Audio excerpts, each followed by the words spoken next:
नमः संस्कृताय मित्राणि Namo Namo. My super study के चैनल पर आपका स्वागत है। आज हम पढ़ने वाले हैं पीयू संभाग 2 का दूसरा पाठ, द्वितीय पाठ, जिसका नाम है पाटलिपुत्र वैभवम। यानी इस पाठ में हम पढ़ेंगे कि पाटलिपुत्र का जो सुंदरता है किस वजह से है। पहले ऊपर का हम थोड़ा सा पाठ परिचय देखेंगे।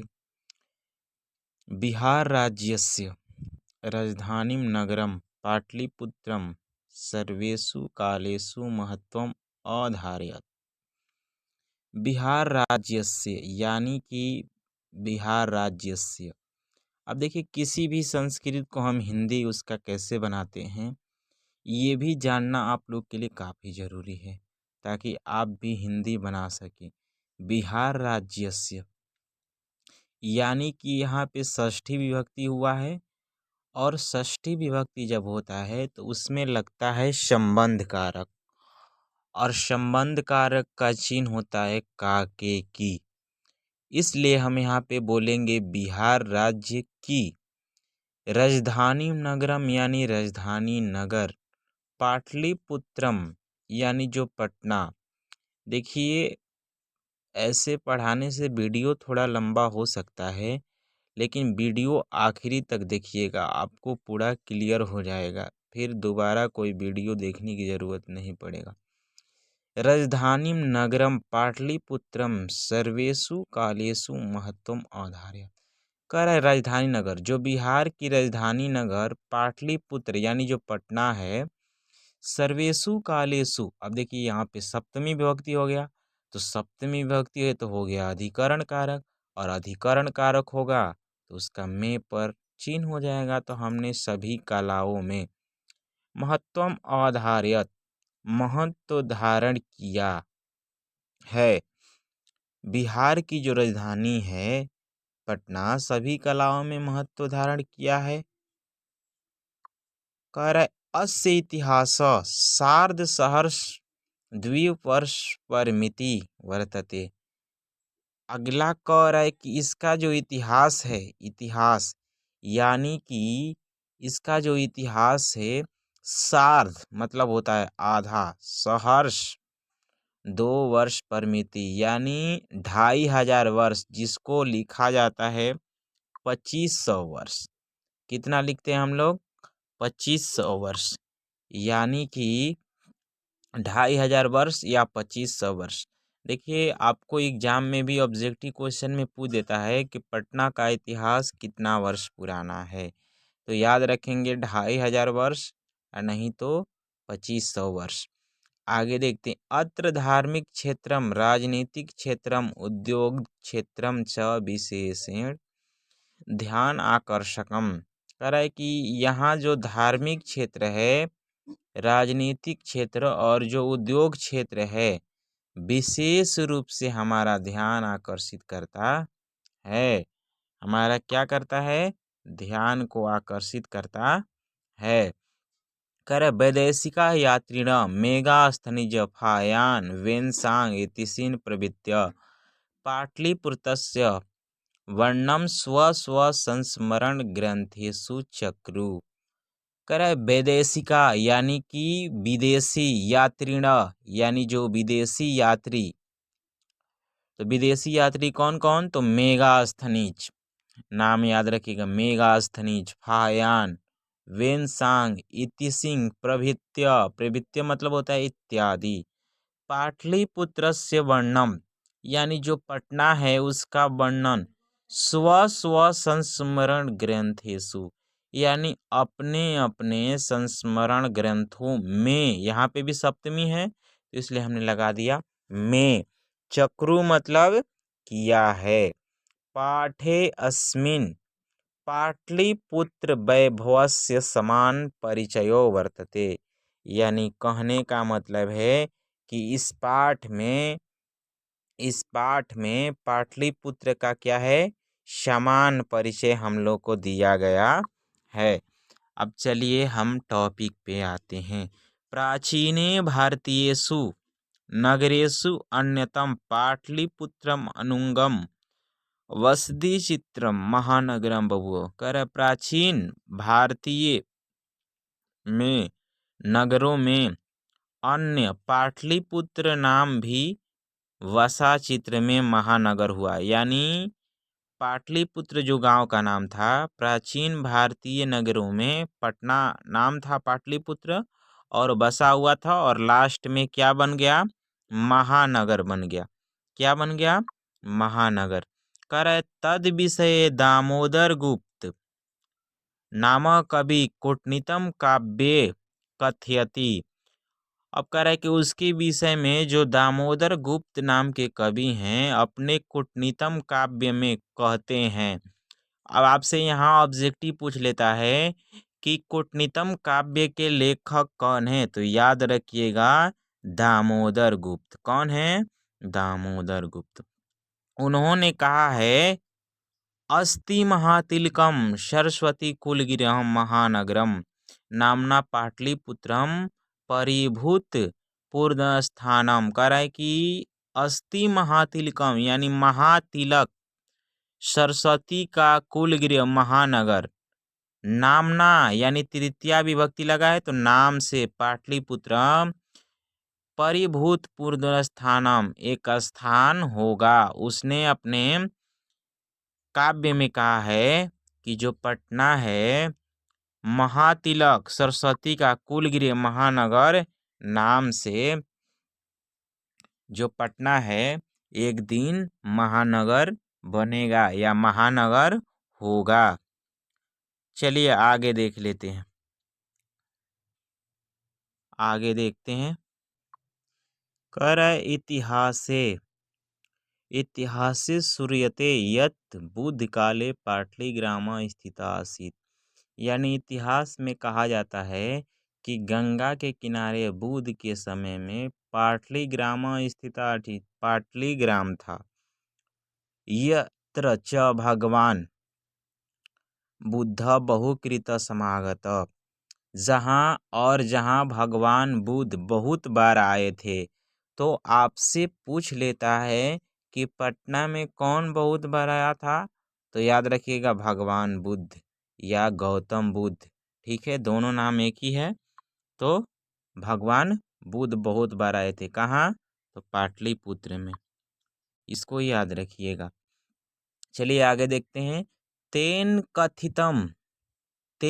कथितम आसीत यत् ग्रामो अयम महानगरम भविष्यति किंतु कलस्य अग्निदाहस्य जलपुरस्य च भयात् सर्वांक्रांदम भविष्यति।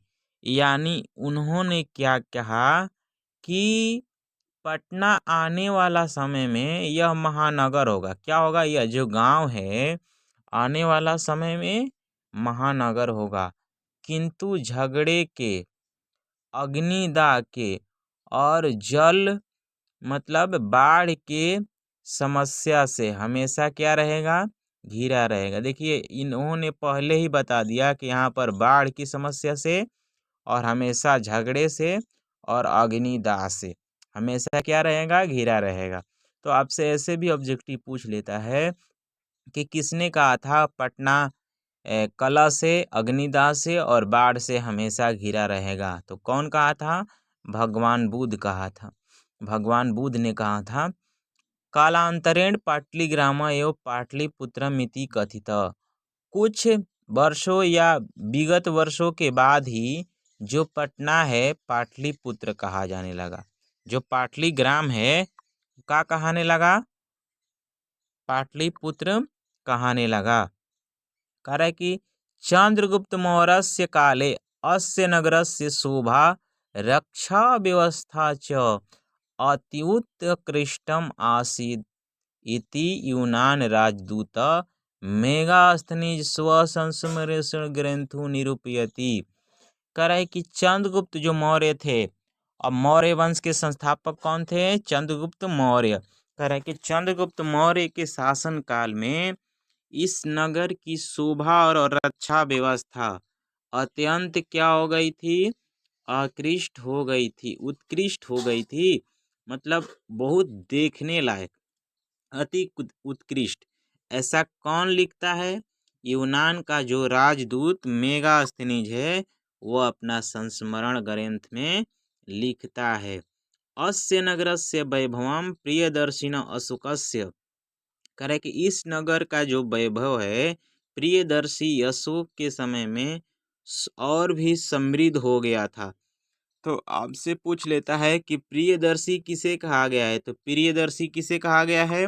अशोक को कहा गया है। इसके शासनकाल में जो अशोक थे, इनके शासनकाल में और भी समृद्ध हो गया था। फिर कह रहा है बहुकालम पाटलिपुत्र से प्राचीन सरस्वती परंपरा प्रावर्तत इति राजशेखर स्व काव्य मीमांसा नामे कवि शिक्षा प्रमुखे ग्रंथे सादरम स्मरति। कह रहा है कि बहुकाल में पाटलिपुत्र मतलब पटना का प्राचीन सरस्वती परंपरा प्रावर्तत मतलब चली आ रही है ऐसा राजशेखर, कौन? राजशेखर स्व अपने काव्य मीमांसा नामक कवि शिक्षा प्रमुख ग्रंथ में सादर स्मरण करते हैं। तो आपसे यहाँ ऑब्जेक्टिव पूछ लेता है कि काव्य मीमांसा के लेखक कौन है, तो याद रखिएगा काव्य मीमांसा के लेखक राजशेखर हैं। और वहाँ पे क्या पूछा था कि कूटनीतम काव्य के लेखक कौन है, तो दामोदर गुप्त हैं। याद रखिएगा ये दो ऑब्जेक्टिव हमेशा एग्जाम में कभी ना कभी पूछ ही देता है। आगे देखते हैं क्या अपने स्मरण करते हैं।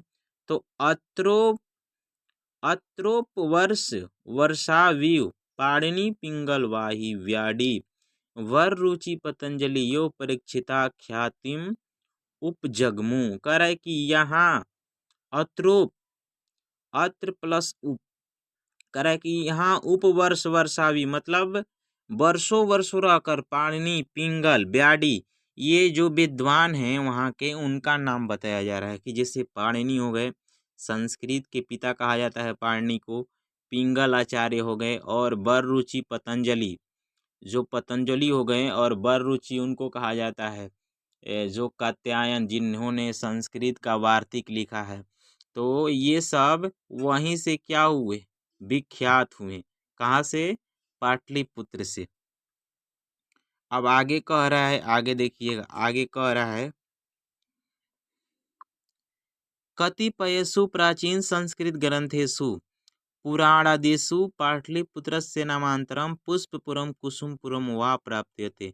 कह रहा है कि कुछ प्राचीन संस्कृत ग्रंथों में और पुराणों में, कुछ प्राचीन संस्कृत ग्रंथों में, अब यहाँ पे में कैसे हुआ, तो यहाँ पे सप्तमी विभक्ति है और सप्तमी में आता है अधिकरण कारक और अधिकरण का चिन्ह होता है में पे पर, इसलिए हमने लगा दिया में। तो कुछ प्राचीन ग्रंथों में पुराणों में पाटलिपुत्र का नाम पुष्पपुर या कुसुमपुर प्राप्त होता है। अनेन ज्ञायते यत् नगरस्य समीपे पुष्पाणाम बहुलम उत्पादनम भवति स्म। इससे ज्ञात होता है कि जो इससे ज्ञात होता है कि इस नगर के समीप में फूलों की, पुष्प मतलब होता है फूल, बहुत अधिक संख्या में उत्पादन होता था। इससे पता चलता है कि जो पटना है उसके बगल में फूलों की बहुत अधिक संख्या में उत्पादन होता था। पाटलिपुत्रम मिति शब्दोऽपि पाटल पुष्पाणाम पुतलिका रचना आश्रित प्रचलित। कर पाटलिपुत्र ऐसा शब्द पाटल पुष्पों के पुतलिका रचना आश्रित प्रचलित है। फिर आगे का रहा है शरद काले नगरे अस्मिन कौमुदी महोत्सव इति महान समारोह गुप्त वंश शासन काले अतीव प्रचलित। कह रहे हैं कि जो कौमुदी महोत्सव है, यानी कि जो कौमुदी महोत्सव पटना में है, ये शरद काल में मनाया जाता है और सबसे बड़ा समारोह है। और किस काल में मनाया जाता था, तो गुप्त वंश के काल में बहुत प्रचलित था। कौन सा महोत्सव, तो कौमुदी महोत्सव। तो पूछेगा कौमुदी महोत्सव किस काल में मनाया जाता था, तो शरद काल में। कौन से वंश के काल में, तो गुप्त वंश के काल में। तत्र सर्वजना आनंद मग्ना भो, वहाँ सभी लोग आनंद मग्न होते थे। संप्रति दुर्गा पूजा अवसरे तादृशयो समारोह दृश्यते, यानी जब हमारे यहाँ दुर्गा पूजा का अवसर होता है तभी वहाँ पर कौमुदी महोत्सव देखने को मिलता है। आगे कर है काल चक्रवशाद यद्यपि मध्यकाले पाटलिपुत्रम वर्ष वर्ष परिमिति जीवनता अभुवन, कह रहा है कि काल चक्रवशात फिर भी मतलब काल चक्र व समय के गति से फिर भी पटना जो है मध्यकाल में पाटलिपुत्र वर्ष सहर्ष परिमिति मतलब 1000 वर्षों तक जीवित रहा। पाटलिपुत्र नाम से 1000 वर्षों तक जीवित रहा। तस्य संकेत अनेकेषु साहित्य ग्रंथेषु मुद्राराक्ष आदिषु लभ्यते, करे कि उसका जो संकेत है अनेक साहित्य ग्रंथों में और मुद्रा राक्षस में प्राप्त होता है। करे मुगल वंश काले अस्य नगरस्य समृद्धो जातो, करे कि मुगल वंश के काल में यह नगर और भी क्या हो गया था, समृद्ध हो गया था। आंग्ल शासन काले पाटलिपुत्रस्य सुतराम विकासो जाता, यानी कि जो अंग्रेज के समय में पटना जो है उसका और भी विकास हो गया था। नगरम इदम मध्यकाले एवं पटनेति नामना प्रसिद्धम अगात, कह रहा है कि यह नगर मध्यकाल में ही पटनेति मतलब पटना ऐसा नाम से प्रसिद्ध हो गया था। यानी किस काल में, तो आपसे ऑब्जेक्टिव पूछेगा कि पटना किस काल में प्रसिद्ध हो गया था पटना नाम, तो मध्यकाल में। अयम च शब्द पटनम इति शब्दात निर्गत, कह रहा है कि और यह शब्द पटनतम शब्द से निकला हुआ है। तो आपसे पूछ लेता है कि पटना शब्द किससे निकला है, तो पटनतम शब्द से निकला है। नगरस्य पालिका देवी पटन देवी अद्यापि पूज्यते, कह रहा है कि नगर की जो पालिका देवी हैं वो भी पटन देवी के नाम से आज भी पूजी जाती हैं। कह रहे